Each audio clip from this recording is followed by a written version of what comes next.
What is up, everybody? It's Animac here for AnimeUproar, and today I will be breaking down the very latest events in the Boku no Hero story, including the crazy reveal that there are more traitors inside the UA. We also have Aizawa's high-risk gamble and the beginning of the second war arc in the MHA manga.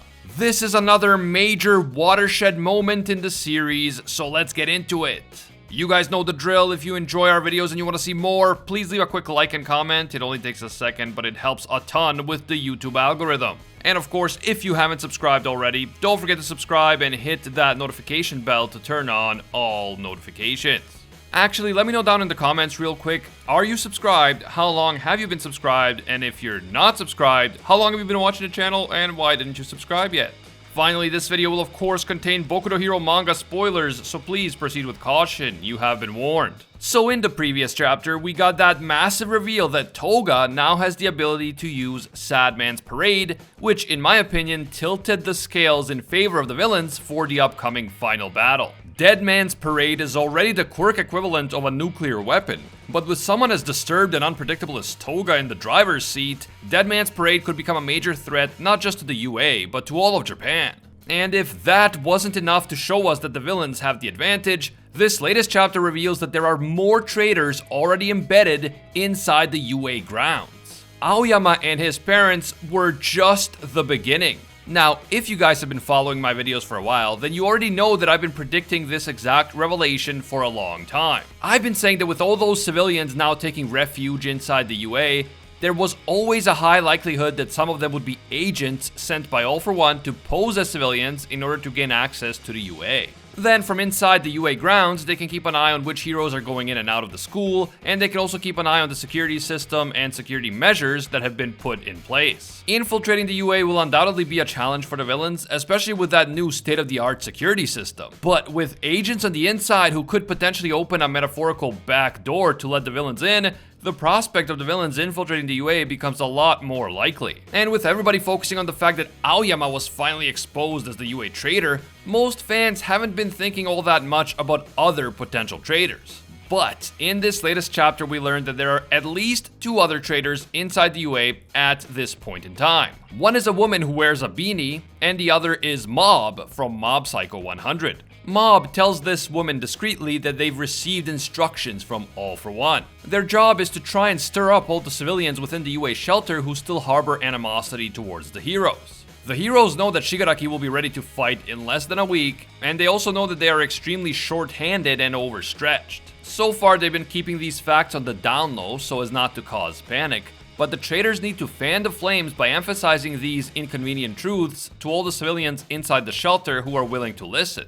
All For One's spies want to scare the civilians into thinking that a huge villain attack could happen at any moment, and that the main target of this attack will be Deku. All For One wants the civilians to rise up against the heroes and force Deku to leave the UA grounds yet again.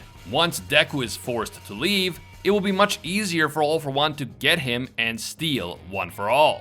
Meanwhile, inside the Class 1A dormitories, we see that all the students have been working extremely hard. They've been searching for the villains, with an emphasis on Dabi, while also trying to make all possible preparations for the inevitable final showdown against the villains. Poor Mineta doesn't even have time to talk about pervy things anymore, and that is just sad, you guys. Sad.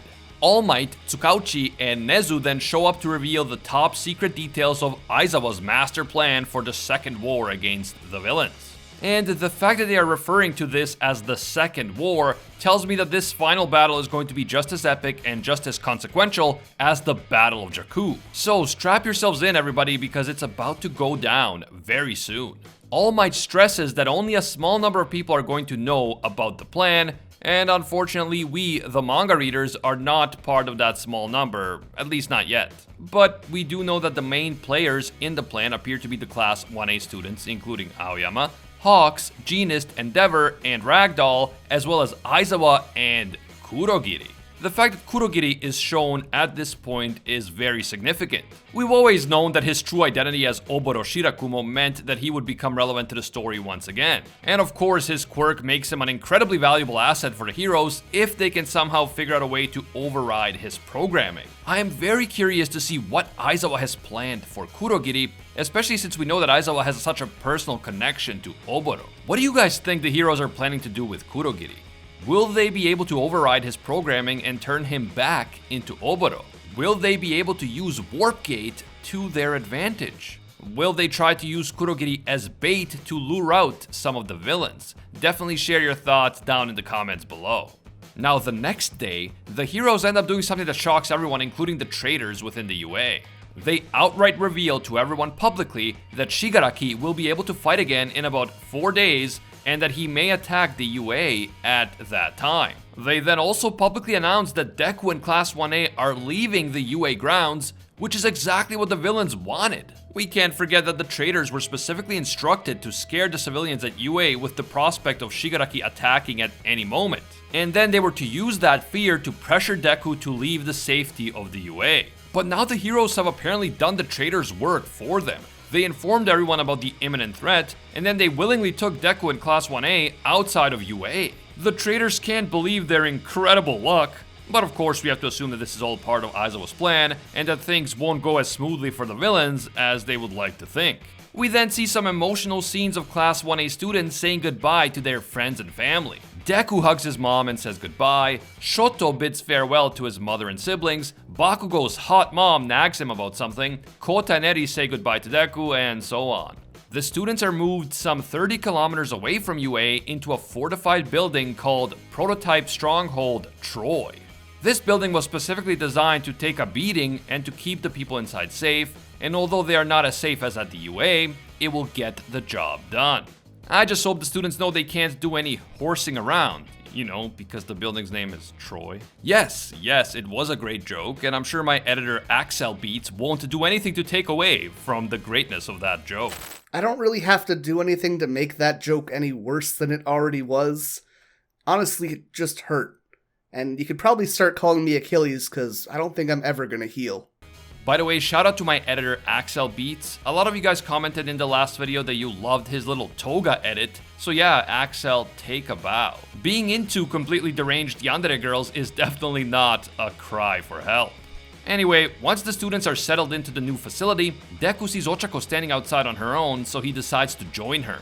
Deku then finally properly thanks Ochako for standing up for him so publicly back at UA, and Ochako is all like blushy and shy about it, and she says, "Oh, I didn't do anything much. Just get married already, you two." The conversation eventually moves to quote-unquote best girl Himiko Toga. Ochako reveals that she saw an image of Toga's face flashed in her mind while she was giving her pro-Deku speech back at UA. And she remembers that the last time she saw Toga back in Jakku, she had made the saddest expression that Ochako had ever seen. This happened after Ochako implied that with Toga being the way that she is, the two of them could never be friends. Since Toga believes that she is only now being her true self after being pressured to be someone else for her entire childhood, Toga took Ochako's words as confirmation that they will never be able to see eye to eye. Despite the fact that Toga wants to be friends with Ochako, they have completely different worldviews, and those two worldviews are inherently incompatible. As a result, they can never be friends, only enemies. And while Ochako still feels that way, she firmly believes that the actions of the League of Villains are irredeemable, she still feels bad about Toga. Clearly there is some humanity within Toga. There is some genuine human compassion and emotion and a desire for friendship and connection. But her way of life is so warped and so incompatible with the life of a hero that there is simply no way for a hero to ever be friends with her. Ochako and Deku are destined to end up facing Toga in a battle to the death, and that day will likely come sooner rather than later. Ochako thinks that her mixed feelings about Toga make her weird, but Deku says that he understands. He also has mixed feelings about Shigaraki because for a brief moment he caught a glimpse of a crying little boy, Tenko Shimura, deep inside the villain who is known today as Tomura Shigaraki. So again, there is a major conflict there between a hero's desire to save whatever goodness is left inside these villains, and a hero's duty to stop them from causing more harm and destruction. But no matter what happens, Deku and Ochako vow to stop the villains. As I've said many times before, Deku's belief that he could still maybe possibly save Tenko Shimura could come back to haunt him big time. I am seriously concerned that during the final battle, Shigaraki will trick Deku into lowering his guard because he wants to save Tenko. Shigaraki will then take advantage of that moment to attack Deku, and I can totally see All Might sacrificing his own life in order to protect Deku from that attack. I could be wrong, of course, but I feel like this exact thing will happen during the final battle. If I'm wrong, then forget I ever said this, but if I'm right, feel free to praise me as the anime prophet. The chapter ends with All For One declaring that the villain operation begins today, right now, and the text on the final page tells us that the second war is already ramping up.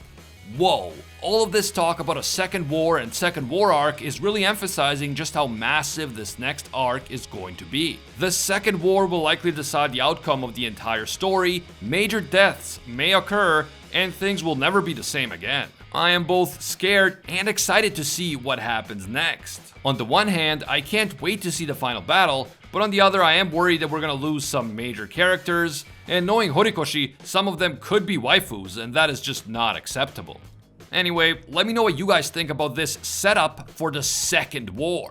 What is Aizawa's plan, and why would he play right into the villain's hands by taking Deku out of UA? Does his plan include using Warp Gate to split the villains off from each other and then take them on one by one? If so, how will he be able to reprogram Kurogiri? Also, what is All For One's master plan?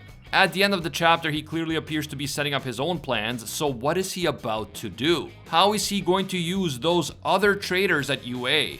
Don't forget to leave your thoughts down in the comments below. If you enjoyed this video and you want to see more Boku no Hero content right here on the channel, leave a quick like. It only takes a second, but it helps a lot. And if you're new to AnimeUproar, or maybe you watch our videos but you just haven't taken the time to subscribe yet, do me a quick favor and make this the video that you subscribe and hit that notification bell to turn on all notifications. Subscribing is a completely free but very important way of directly supporting the channel. You can also hit me up on Twitter and Instagram at AnimeUproar.